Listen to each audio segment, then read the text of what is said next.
مومنو اللہ سے ڈرو جیسا کہ اس سے ڈرنے کا حق ہے، اور مرنا تو مسلمان ہی مرنا، اور کسی شخص میں طاقت نہیں کہ اللہ کے حکم کے بغیر مر جائے۔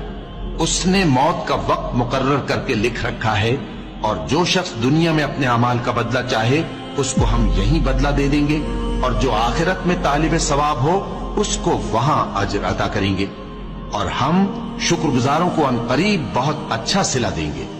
ہر شخص کو موت کا مزہ چکھنا ہے، اور تم کو قیامت کے دن تمہارے اعمال کا پورا پورا بدلہ دیا جائے گا۔ تو جو شخص دوزخ سے دور رکھا گیا اور بہشت میں داخل کیا گیا وہ مراد کو پہنچ گیا، اور دنیا کی زندگی تو دھوکے کا سامان ہے۔ اے اہل ایمان، تمہارے مال و جان میں تمہاری آزمائش ضرور کی جائے گی، اور تم اہل کتاب سے اور ان لوگوں سے جو مشرک ہیں بہت سی ایذا کی باتیں سنو گے۔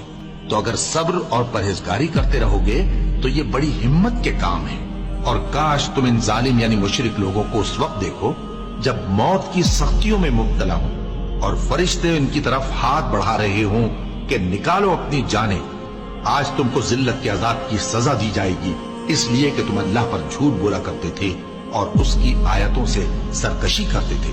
اور جیسا ہم نے تم لوگوں کو پہلی بار پیدا کیا تھا ایسا ہی آج اکیلے اکیلے تم ہمارے پاس آ گئے، اور جو مال و متاع ہم نے تمہیں عطا فرمایا تھا وہ سب اپنی پیٹھ پیچھے چھوڑ آئے، اور ہم تمہارے ساتھ تمہارے سفارشیوں کو بھی نہیں دیکھتے جن کی نسبت تم خیال کرتے تھے کہ وہ تمہارے سفارشی اور ہمارے شریک ہیں۔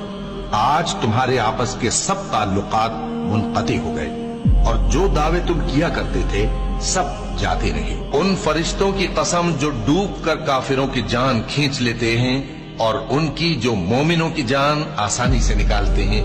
پھر جب جان گلے تک آ پہنچتی ہے اور تم اس وقت کی حالت کو دیکھا کرتے ہو، اور ہم اس مرنے والے کے تم سے بھی زیادہ نزدیک ہوتے ہیں لیکن تم کو نظر نہیں آتے۔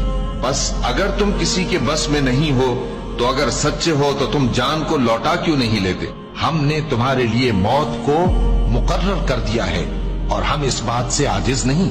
ہاں، جب جان گلے تک پہنچ جائے اور لوگ کہنے لگیں اس وقت کون جھاڑ پھونک کرنے والا ہے، اور اس جاں بلب نے سمجھا کہ اب جدائی کا وقت ہے اور پنڈلی سے پنڈلی لپٹ جائے، اس دن تجھ کو اپنے پروردگار کی طرف کھینچے چلے چلنا ہے۔ پھر ایسے مغرور نے نہ تو پیغمبر صلی اللہ علیہ وآلہ وسلم کو سچا جانا اور نہ نماز پڑھی، لیکن جھٹلایا اور منہ پھیر لیا، پھر اپنے گھر والوں کے پاس اکڑتا ہوا چل دیا۔ خرابی ہے تیری، خرابی پر خرابی ہے، پھر خرابی ہے تیری، خرابی پر خرابی ہے۔ کیا انسان یہ خیال کرتا ہے کہ اسے یوں ہی چھوڑ دیا جائے گا؟ وہ اپنے اہل و عیال ہی میں مگن رہتا تھا، وہ تو خیال کرتا تھا کہ اللہ کی طرف لوٹ کر نہ جائے گا۔ کیوں نہیں؟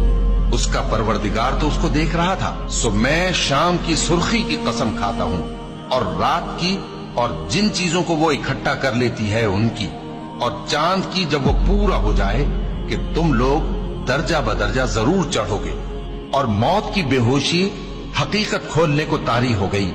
اے انسان، یہی وہ حالت ہے جس سے تو بھاگتا تھا۔ سن رکھو کہ جو کچھ آسمانوں اور زمین میں ہے سب اللہ ہی کا ہے۔ سن رکھو کہ اللہ کا وعدہ سچا ہے، لیکن اکثر لوگ نہیں جانتے۔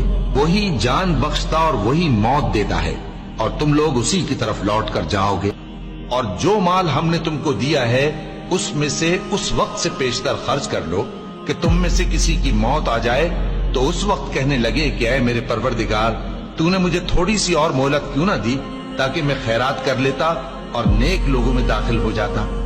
اور جب کسی کی موت آ جاتی ہے تو اللہ اس کو ہرگز مہلت نہیں دیتا، اور جو کچھ تم کرتے ہو اللہ اس سے خبردار ہے۔ اے اطمینان والی جان، اپنے پروردگار کی طرف لوٹ چل، تو اس سے راضی، وہ تجھ سے راضی۔ سو تو میرے خاص بندوں میں شامل ہو جا اور میری بہشت میں داخل ہو جا۔